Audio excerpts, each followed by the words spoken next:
अंता उपचुनाव और बीजेपी की अंदरूनी राजनीति सामने आई है। मोरपाल सुमन ने नोटिस का जवाब दिया है। मोरपाल ने मदन राठौर को अपना जवाब भेज दिया। उपचुनाव में अंता से बीजेपी प्रत्याशी रह चुके हैं मोरपाल सुमन। पार्टी अध्यक्ष मदन राठौर ने नोटिस देकर 3 दिन में इनसे जवाब मांगा था। मोरपाल ने मदन राठौर को अपना जवाब भेज दिया है। मदन राठौर मोरपाल सुमन के जवाब से संतुष्ट नहीं है। ये बड़ी अपडेट है। इसमें राठौर ने 2 फरवरी को कारण बताओ नोटिस जारी किया था। क्या मामले को अनुशासन समिति को अब भेजा जाएगा, ये सवाल है।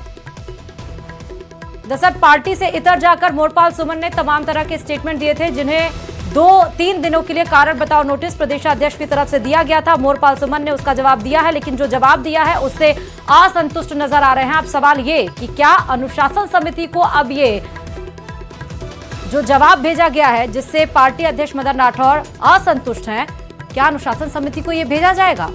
अंता उपचुनाव में मोरपाल सुमन बीजेपी प्रत्याशी के तौर पर चुनावी मैदान में थे। हालांकि बीजेपी को यहां से हार का सामना करना पड़ा। यहां से प्रमोद जैन भाया कांग्रेस ने जीत दर्ज की थी। ज्यादा जानकारी के साथ संवाददाता सुधीर इस खबर पर जुड़े हुए हैं। सुधीर, जवाब से तो असंतुष्ट, तो अब आगे क्या? देखिए, जवाब से सीधे तौर पे जब टेलीफोनिक रूप से मदन राठौर जी से बात हुई तो उन्होंने कहा है कि असंतुष्टि सी जाहिर करी है। लेकिन अब चूंकि पूरा जवाब क्या है, पूरा परीक्षण होगा।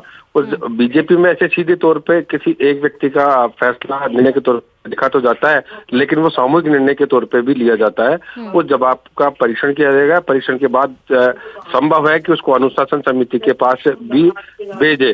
अब इंतजार इस बात का है कि अभी जब आज मदन राठौर अलवर दौरे पर हैं और वो देर शाम तक जयपुर पहुंचेंगे, अलवर से जयपुर आएंगे, क्योंकि जो मंत्री थे बीजेपी में वसुंधरा राणा का निधन हुआ है, वो वहां उनके घर पे गए हुए हैं।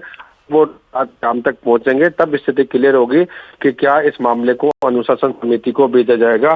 क्योंकि जिस तरह से उपचुनाव के बाद कोटा की बड़े नेताओं की जो राजनीति के तौर पे जाना जाता है कोटा, तो आपसी राजनीति, आपसे खींचतान की जिस तरह से मामला सामने आया, जो बयान मोरपाल ने दिया, उस मामले को लेकर अब बीजेपी ने कारण बताओ नोटिस जारी किया और 3 दिन में उसका जवाब देने की बात थी। जवाब मोरपाल ने दे दिया। अब आगे जो कह सकते हैं कि जो कोर कमेटी है, खास तौर से मदन राठौर की, वो इस मामले में क्या निर्णय लेती है, या मदन राठौर क्या निर्णय लेते हैं, क्या अनुशासन समिति भेजेंगे या संतुष्ट हो जाएंगे, ये देखने वाली बात होगी। जी ठीक है, बहुत शुक्रिया सुधीर तमाम जानकारी देने के लिए खबर पे।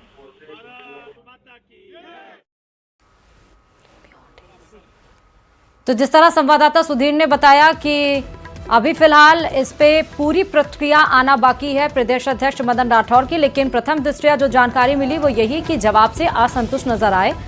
अब क्या ये जो जवाब, जो लेटर दिया गया है, जवाबी लेटर, वो अनुशासन समिति को भेजा जाएगा या नहीं भेजा जाएगा,